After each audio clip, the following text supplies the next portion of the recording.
गौर कल देवता सब है। हम व्यास मुन्ना सिंह तूफान जगदम्बा स्टूडियो के माध्यम से आई एगो बड़ी सुंदर प्रसंग आ रहा बनी। दीपावली काहे मनावल जाला? लक्ष्मी माता के उत्पत्ति कैसे भइल है प्रसंग बा।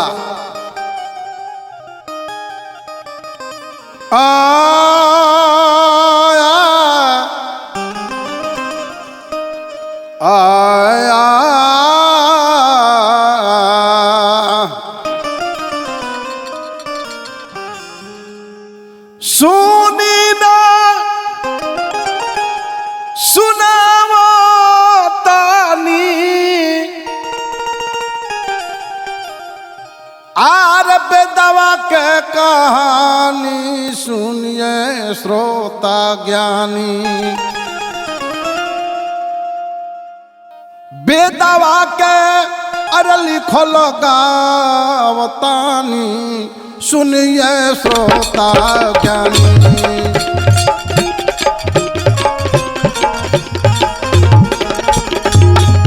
बेदवा के लिखल गावतानी सुनिए श्रोता ज्ञानी।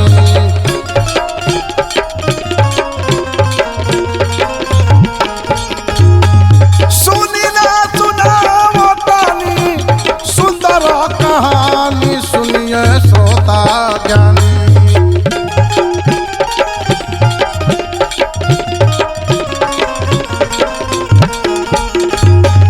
लक्ष्मी जी के जन्म का बतानी सुनिए श्रोता ज्ञानी।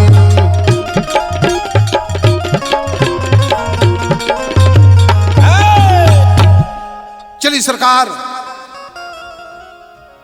राजा परीक्षित जी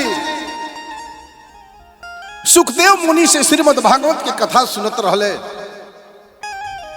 वो कथा में समुद्र मंथन के बात आयल। राजा परीक्षित सुखदेव जी से कहले कि सरकार, समुद्र काहे खातिर मथाइल? हम ई प्रसंग ई कथा रोरा मुख से सुने के चाहता नहीं। सुखदेव मुनि कहले कि राजन, जब तहर हार्दिक इच्छा बा कि हम समुद्र मंथन के कथा सुनब तो तू मन शांति बना के बैठो। आई प्रसंग को हम सुना रहल बनी। सुनावे लोगनी हो, अरे सुनावे लोगनी हो, सुनावे लगनी, अरे सुनावे लोगनी सुखदेव जी कहानी। अरे सुनावे लगनी सुखदेव जी कहानी। सुनावे लोगनी हो, सुनावे लोगनी हो, सुनावे लगनी।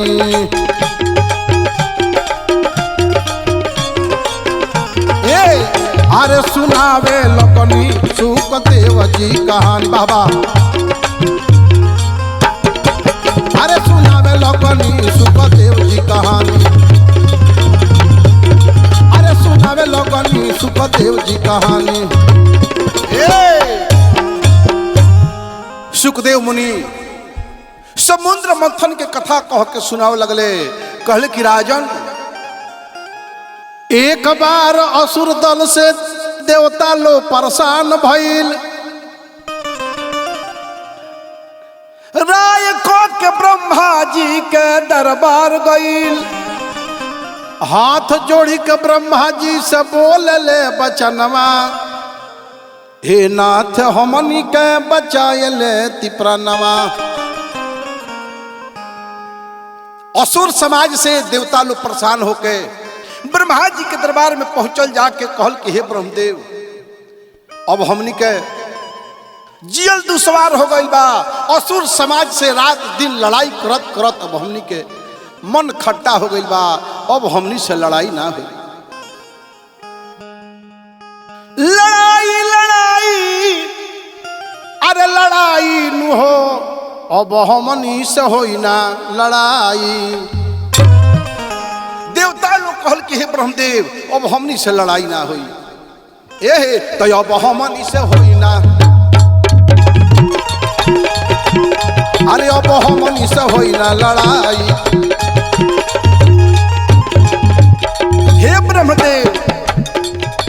लड़त भिड़त देव लोग हारी गईले,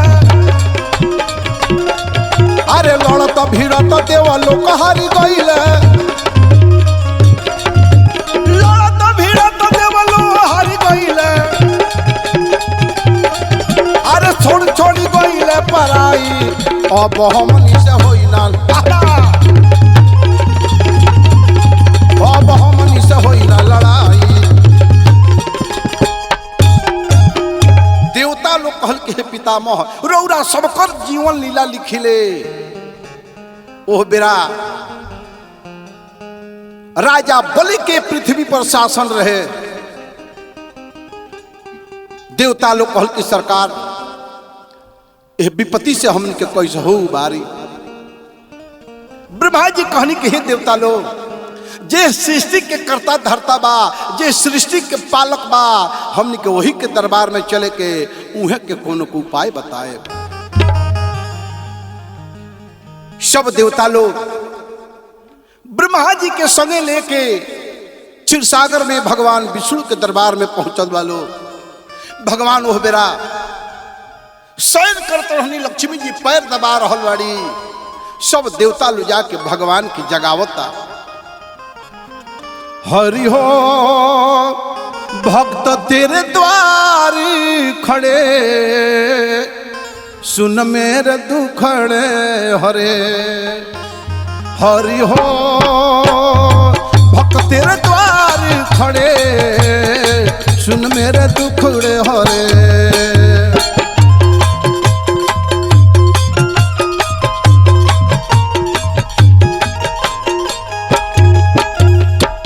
से पुकारे द्वारे तिहारे, कब से पुकारे द्वारे तिहारे, आए शरण में तेरे हरि हो भक्त तेरे द्वारे खड़े, सुन मेरे दुखड़े हरे।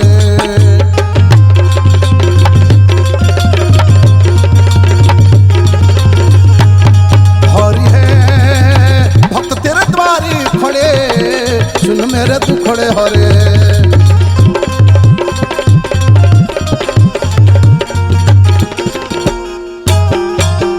सब देवता लोग के करुण पुकार सुन के भगवान विष्णु के आँख खुलल। सब देवता लोग के जब सामने देखनी तो कहनी कि हे देवता लोग, कौन कारण बा कि सब लोग आज हमारा क्षीरसागर में पहुंचल बा। सब देवता लोग हाथ जोड़ के कहता कि हे सरकार, हे सृष्टि के पालक आज हमनी के बुरा हालत, हे सृष्टि के पालक आज हमनी के बुरा हालत, यही से रौरा शरणिया में आइले, दीन बंधु दीननाथ दुखियन के दीही साथ, हाथ जोड़ी माथ दरबार में नवाइले। भगवान कहनी की का बात बा, रउरा सब अपन बात बताई कि कौना कारण से हमरा क्षीरसागर में पहुंचल बनी। सब है सब देवता लोग कहल के हे सर्वशक्ति महान, हे दुनिया के पालक श्री हरि नारायण, असुर के अब अत्याचार से हमनी के त्राहिमाम हो गइल बा। रउरा कोनो उपाय करी, हमने के जियल दुश्वार हो गइल बा। आर तो सुनली न हमरो अरे बिनैया हो, सोहैया हो जनाथ जी, सोहैया हो जनाथ जी, सोहैया हो जनाथ जी, सुनली ना हमरो बिनैया हो, सोहैया हो जा नाथ जी।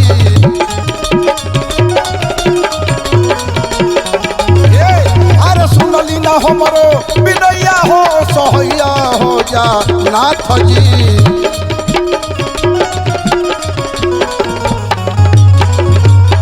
सब देवता लोग कहता कि हे सरकार, असुर समाज पड़े बड़ी भारी, और चलो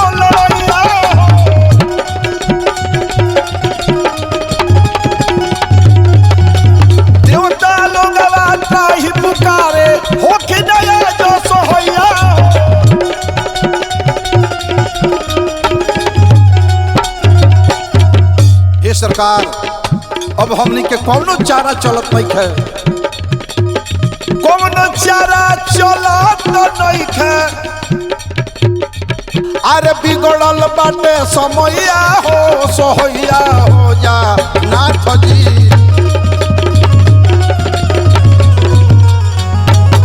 अरे सुनली ना हमरो बिनैया हो सोहैया हो जा नाथ जी।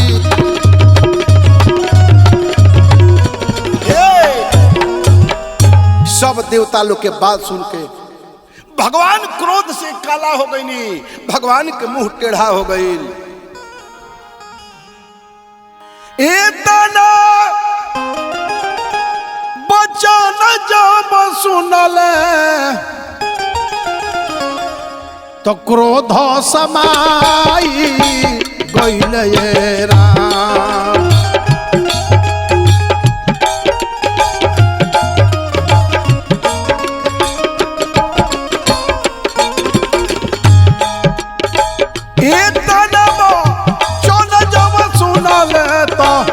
क्रोध समाई गइल ये राम।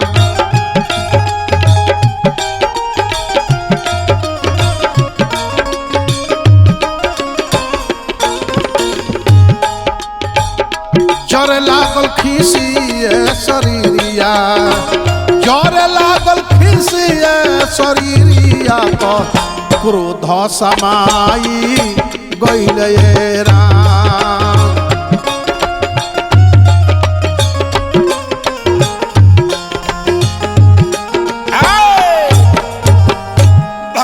शरीर क्रोध से काला हो गई, लेकिन भगवान बड़ी बुद्धि से काम कोई नहीं।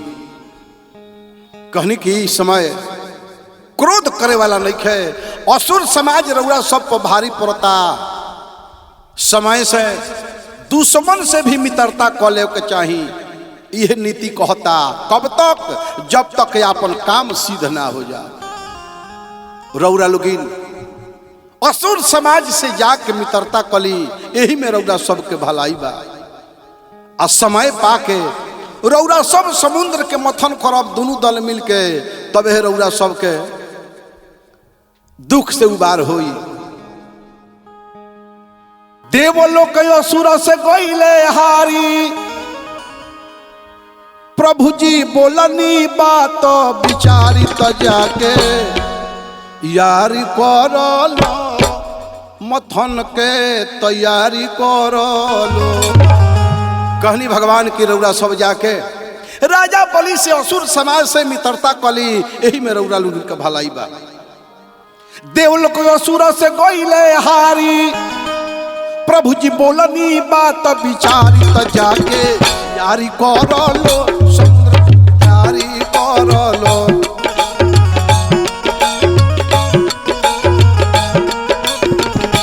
जाके यारी करलो मथन के तैयारी करलो।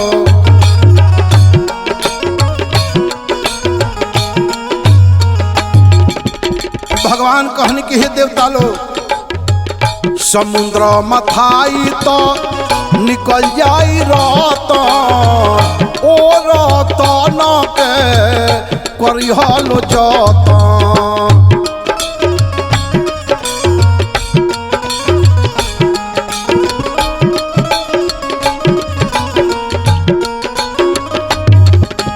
समुद्र मथन से ही रउरा सबके दुख दूर होके वाला बा। तबे दुख दूर होई सारी, तबे दुख दूर होई सारी। बोले मुना सिंह लचारी त जाके यारी करलो मथन के तैयारी करलो। बाबा त जाके यारी करलो मथन के तैयारी करलो।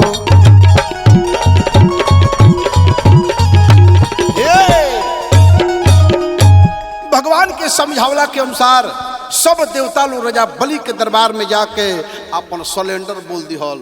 कहल कि हमनी से अब रउरा मित्रता कली और रउरा संगे से संगे हमनी के रहे सा। राजा बलि भी बड़ा खुश भइले, कहले जी ढेर दिन लड़ाई झगड़ा दोनों दल में भइल, अब रउआ हमनी के मिल के संधि कर लिहल जाओ। यही में दोनों दल के भलाई बा। कुछ दिन यही लखन चलल। कुछ दिन के बाद कुछ देवता लोग आके राजा बलि से कहल कि हे सरकार, हमनी के इच्छा बा कि समुद्र के मथन कइल जाओ, और समुद्र के मथन कइला से जौन भी रतन निकली ओइमे से हमनी के आधा आधा बांट लिहल जाए। देवता लोग के भी बात राजा बलि के पसंद आइल। राजा बलि तैयार हो गए, कहले कि ठीक बा, हमनी दोनों दल मिल के समुद्र मथन के तैयारी कइल जाओ। लेकिन अब बात यहाँ आके अड़ गई कि समुद्र मथाई कैसे। ब्रह्मा जी कहने की समुद्र मथन के एक उपाय बा। मंदार पर्वत के रौरा सब मथने बनाई, अब बासुकी नाग के रस्सी और वही से समुद्र मथाई। चिंता गईले मन में, चिंता गईले मन में, समाइन हो कैसे सागर मथाई।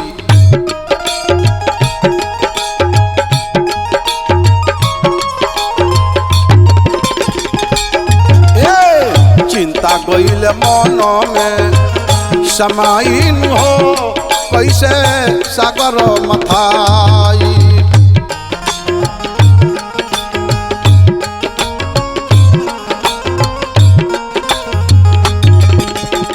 सब देव सोचल मन में, अमृतबा समुद्र के तल में।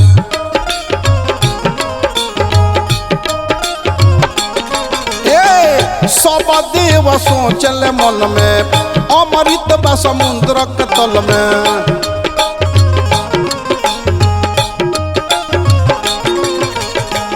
अब के बादू खावा, अब के बादू खावा, मिटाइन हो कैसे सागर मथाई।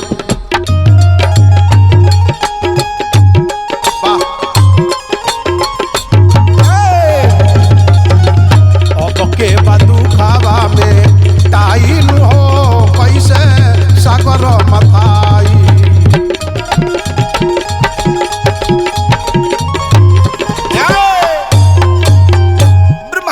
बतौला के हिसाब से दोनों दल जाके मदार पर्वत के उखाड़ ली हलो, आ उखाड़ के लेके चल लो। अभी कुछ दूर पहुंचा रहे लो, तले मदार पर्वत तिरछा होके धरती पर गिर गईल। आ दोनों दल के कुछ राक्षस लोग, कुछ देवता लोग दबा गईल। भगवान विष्णु गरुड़ के आदेश तनी कहनी कि हे गरुड़, बहुत देवता लोग दानों के दबला से मृत्यु हो गई बा, कम से कम तू जा आ मदार पर्वत के खड़ा करो और समुद्र में लिया के डाल दो। गरुड़ महाराज आके मंदराचल पर्वत के उठा के और समुद्र में डाल दहले। समुद्र में डलले, लेकिन वो पर्वत नीचे मुँह दबत रहे। देवता लोग के कोनो बुद्धि काम ना करे कि आखिर समुद्र के नीचे जा रहल बा तो ऊपर कैसे आई।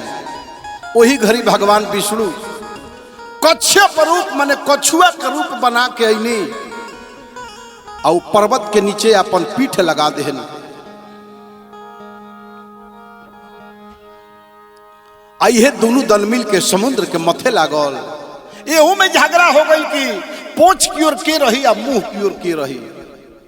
देवता लोग कहे कि हमनी के पूंछ की ओर रहब सन, दानव लोग कहे कि हमनी के पूंछ की ओर रहब सन।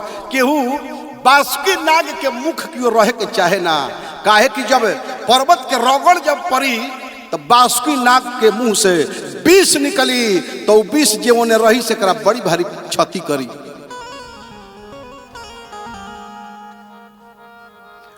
लेकिन सलाह भइल कि जे भी मुख के तरफ रही, जवन पहिलका रतन निकली वो मुख के तरफ रहे वाला के दियाई। यही बात पर समुद्र मथाए लगा।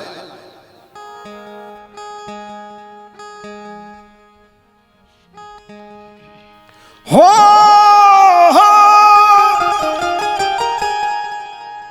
हर दानो असुर मिली कोइले समुद्र के मथा नवाए भाई जी। अरे दोनों दल मिल के कोइले समुद्र के मथा नवाए भाई जी, तो सुनी आगे के बयानवा ए भाई जी,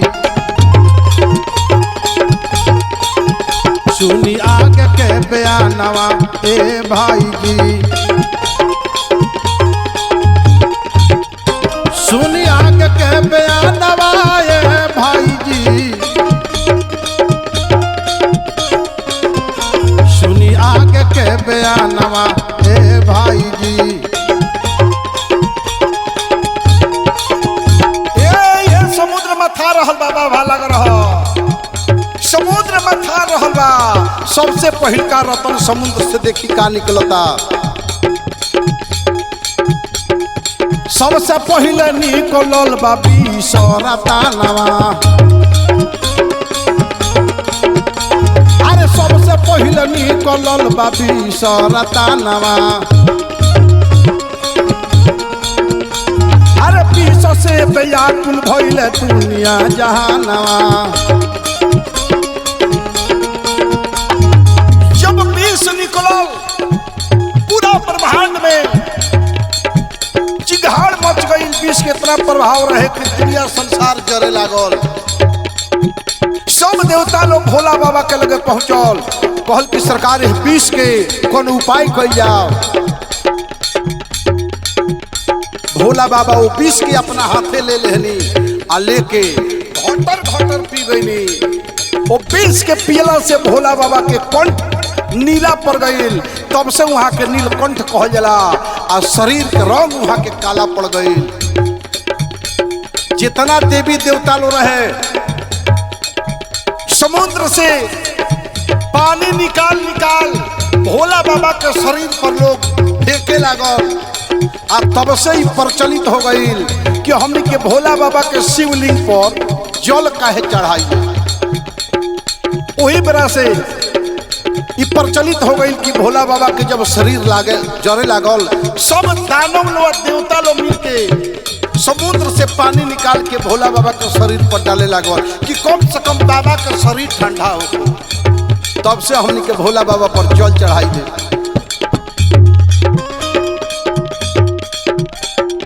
तो माया के भोला बाबा अरे कोई नहीं विष पानवाए भाई जी।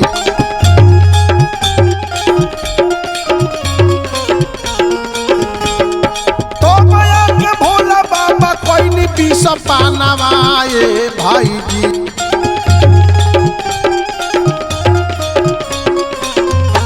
ये चुनी आगे के बयानवा ए भाई जी, सुनी आगे के बयानवा ए भाई जी।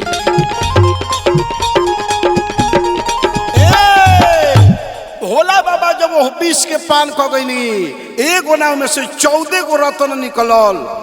ऐरावत हाथी उजर सरवा घोड़ा कल्प वृक्ष नाना प्रकार कोई में से रतन सब निकलल।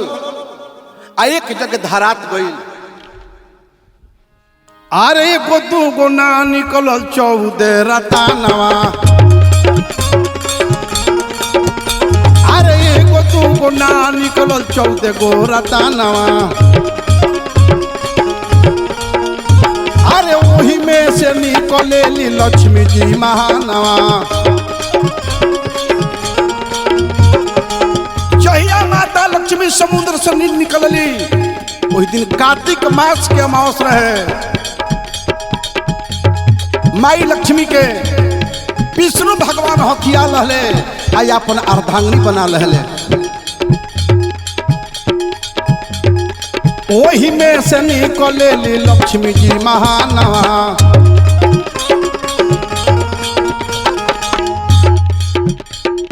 तो ही से अरे होके लागल दीपावली में पूजा नवाए भाई जी। सुनी आगे के बयानवा ए भाई जी, हो सुनी आगे के बयानवा ए भाई जी।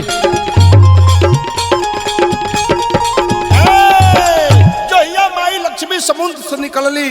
कार्तिक मास के अमावस्या तिथि रहे। भगवान विष्णु भी ले जाके माता लक्ष्मी के विधिवत पूजा कैले और ओइ दिन वरदान दहले, कहले कि आज से पूरा संसार में तू पूजैबू, आज से तू धन के मालकिन बन के रह। और वही दिन से पूरा संसार में दीपावली के पूजन कइल जाला। माता लक्ष्मी के निकलला के बाद अमृत निकलता। जब ये अमृत निकलल तो फिर देवता दानों में लड़ाई छिड़ गई। भगवान विष्णु मोहिनी रूप धो के आ कैसहू अमृत के अपना हाथे अपनौनी आ सब देवता लोग लाइन में बैठ गई अमृत पिए खातिर। ओई में एगो दानव समाज के राहु नाम के दैत्य रहे, देवता लोग के भेष बना के बैठ गई लाइन में। जैसे अभी ओकरा कंठ तक ले अमृत गई रहे, तले भगवान विष्णु पहचान गईनी, चक्र छोड़ के ओकर गर्दन काट देनी। तब से बिना शरीर के राहु रहले। प्रेम से बोल दी शंकर भगवान की। कहानी हमारे ही जिक्र होता।